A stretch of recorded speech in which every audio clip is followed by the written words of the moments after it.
ಇಡೀ ನಮ್ಮ ಭಾರತ ದೇಶದಲ್ಲಿರೋ ಭಕ್ತಾದಿಗಳಿಗೆ ನಮಸ್ಕಾರ.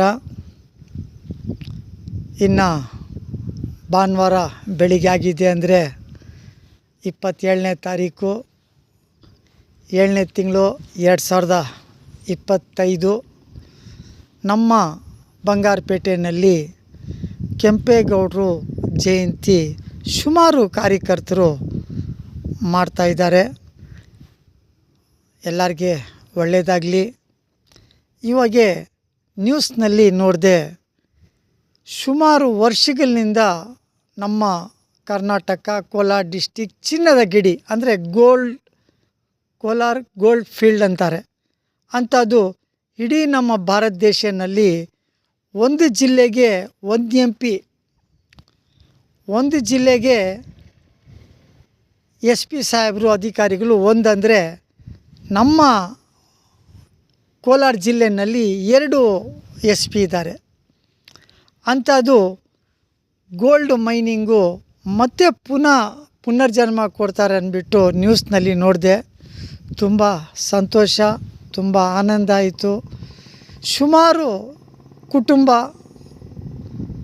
ನಾನಾ ರೀತಿ ನೋವು ತಿಂದಿದ್ದಾರೆ ಆ ಮೈನಿಂಗ್ ಮುಚ್ಚಾಕಿರೋದ್ರಿಂದ. ಒಂಥರ ಉಸಿರು ಬಂತು, ಒಂಥರ ಆನಂದ, ಒಂಥರ ಖುಷಿ ಆಗ್ತಾಯಿದೆ. ಈ ನಮ್ಮ ಬಂಗಾರಪೇಟೆಯಲ್ಲಿ ಕೆಂಪೇಗೌಡರು ಜಯಂತಿ ಭಾನುವಾರ ನಾಳೆ ಬೆಳಿಗ್ಗೆ ಮಾಡ್ತಾಯಿದ್ದಾರೆ.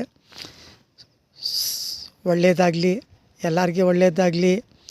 ಯಾರ್ಯಾರು ಒಳ್ಳೆಯದು ಮಾಡಿದ್ದಾರೋ ಅದು ನಾವು ಪುನರ್ಜನ್ಮ ಕೊಡಬೇಕು. ಅದಕ್ಕೆ ಜನಗಳಿಗೆ ಗೊತ್ತಾಗಬೇಕು.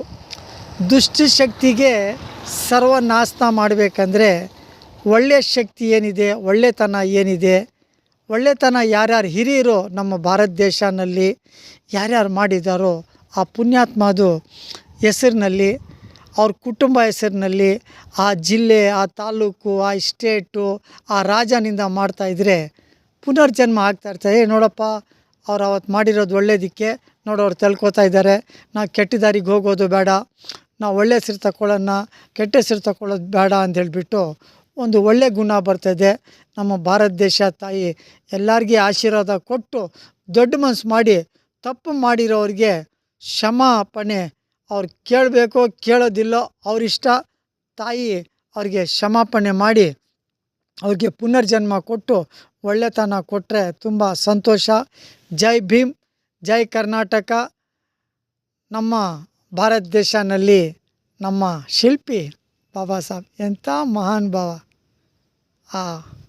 ಎಷ್ಟು ಹೇಳ್ಕೊಂಡ್ರೂ ಕಮ್ಮಿನೇ. ನಮಸ್ಕಾರ.